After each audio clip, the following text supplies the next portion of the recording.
Unlike many of the near-death experiences you hear about, mine starts off kind of tame. I had no life-threatening disease, and I did not meet my fate in an insane car crash. In fact, I was the picture of health and the last person you would expect to be dropping dead. My night started like any other. I woke around 9 p.m. because I was working graveyard shift as a security guard at a local factory that assembled chainsaws of all things. My shift started at 11 and my job was boring and mundane. From 11 to 7 I sat in a guard shack watching the gate, and unless it was Tuesday night when parts were delivered, I had very little to do. On Tuesdays, we would receive deliveries of anything from screws to ball bearings, and I would unlock the gate allowing the delivery trucks to enter our lot and park. The driver could then sleep until day shift arrived and began unloading his or her truck. Like I said, my job was boring, but it was honest work, so I couldn't complain. Once an hour, I was required to jump into a golf cart and drive the fence perimeter. Aside from catching some teenagers that had climbed the fence one night, in 6 years, nothing had ever happened. This particular Tuesday night was running par for the course. I had allowed one truck onto the lot shortly before midnight, and I was feeling fine. There was nothing dramatic happening, just one more boring night.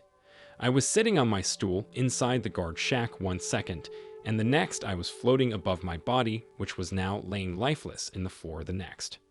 There was absolutely no pain involved. It was just like, poof, this is what we're doing now. I knew I was dead, and while some part of me thinks I should have been freaking out, I was not. It seemed to be the most natural thing in the world. I began to float higher and higher, and I would even say I was flying, but that implies I was in control of my destination. I was not. Higher and higher I went, through the clouds, and then through the atmosphere itself. From above, Earth looked so beautiful. No wonder so many boys dream of becoming astronauts when they grow up. Still, I went even higher. This was amazing with just a touch of apprehension thrown in. Suddenly, there was a light in the far distance, and I became aware that was to be my destination. It seemed to be light years away, yet at my rate of speed, I was approaching it very quickly.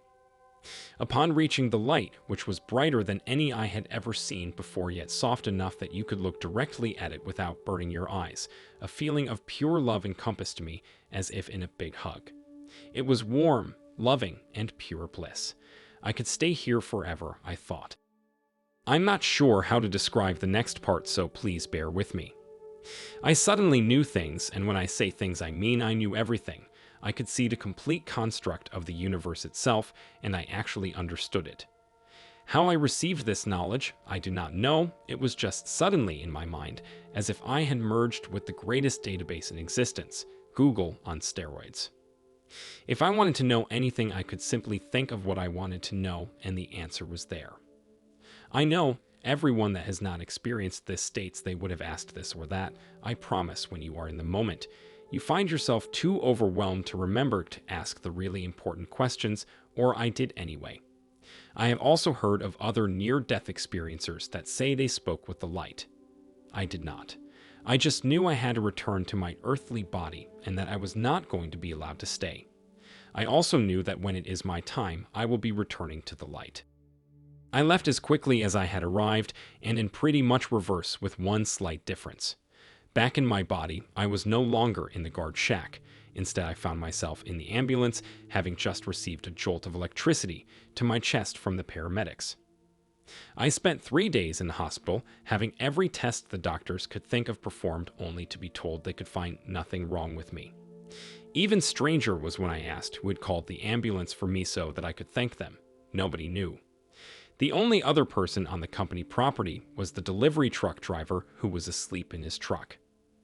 Paramedics confirmed I was deceased when they arrived, although they could not state how long I had been dead. All that knowledge I knew when I was at the light went away with my return, but there is one thing I do still know: the light was real, and there is something waiting for us on the other side. God bless you all.